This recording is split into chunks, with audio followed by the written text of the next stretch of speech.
right, what's up? This is Lane Fobbs, the man with the plan. SportsMackin Radio is the name of the podcast. And I want to get into the topic today is called Having a New England Patriot Mentality. Having a New England Patriot Mentality is the name of this show because, why I started this podcast was to, a lot of brothers, when it's talking about game and things like that, it's really hard to really visualize and see it because a lot of times, it's your first time out, maybe really step into a woman correct, letting her know that you're the authority figure. And it's really hard for a lot of dudes to visualize that. Admittedly, I was one of those, at once upon a time. But my thing, I love sports. And so I would always compare it to sports and see it that through that lens, and my game started to step on up. And I'm hoping that yours will too, especially after this topic today. Now, I say have a New England Patriot mentality. When I say that, we first have to examine what goes on in Foxborough, Massachusetts with Bill Belichick and Tom Brady. Now, you look at that team from the top down. Robert Kraft, he's the player. He owns the team. That's his team. When you got some women you want to get up on your team, you got to think of yourself as a Robert Kraft. And so Robert Kraft, he has kept people have gone in and out of the Patriots over the years, and they have won multiple Super Bowls. Haven't recently, but they've still had a nice string of success. They've been to a couple, lost to the Giants, but hey, they're there. There's 30 other teams that wish they were in that spot in that Super Bowl. But and the reason they've been so consistent and so successful is, they have Robert Kraft has a player mentality. He's got a couple of dimes. He's got a couple of bad women, or in this case, bad players, bad people on his team, namely Tom Brady, the quarterback, Bill Belichick, the head coach. And you got what's the guy's name? Defensive lineman. His name escapes me now. He's a big guy too. Can't think of him right now, but he's kind of been there. But his main guys for Robert Kraft, the owner, are Bill Belichick and Tom Brady. Now, guys have come in and out, but those two have been his consistent tens, his dime pieces. And he knows that as long as he has those two, he's going to continue to have success. He's going to continue to run this good game. He's going to continue to make the money, have the shine, have the buzz, kick it with Snoop Dogg like he does from time to time. He's going to continue to do that as long as those two dimes are on his team. And in addition to having them, he knows how to charge average players to the game.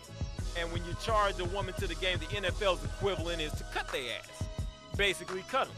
I mean, he's had Dante Stallworth, Randy Moss, Bethel Johnson, had just all these random guys. Ty Law, soon to be Darrelle Revis, who's there now.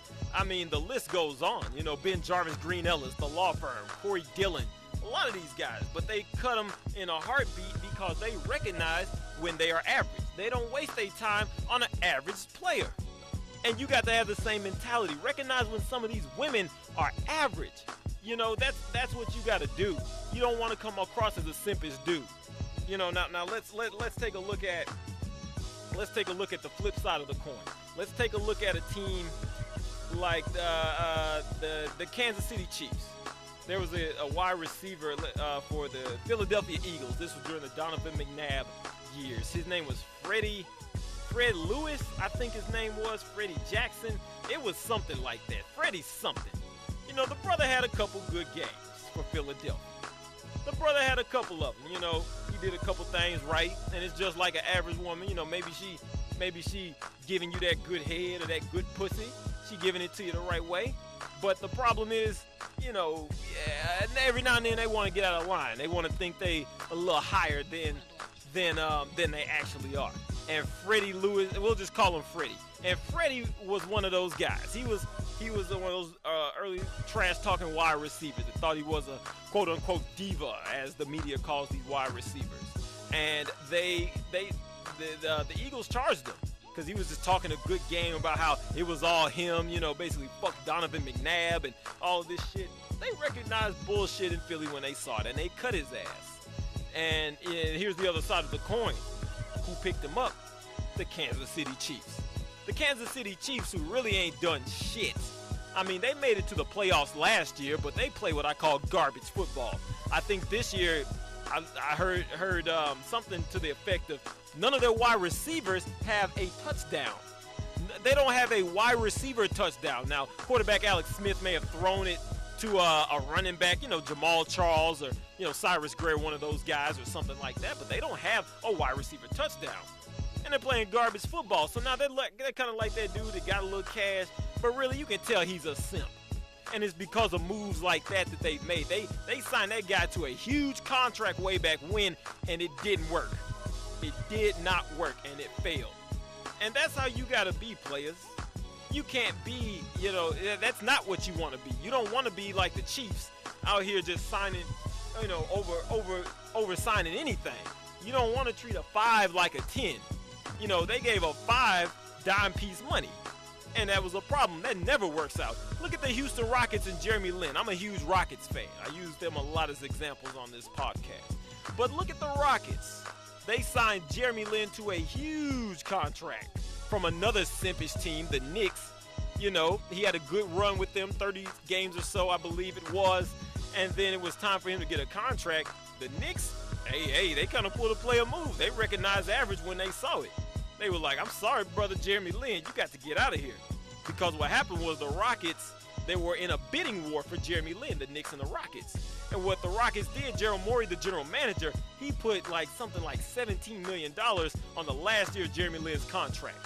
And the Knicks were like, fuck this. We're not going to sign him for that. And that's exactly what happened. So he went down to the Rockets. He single-handedly lost us Game 4.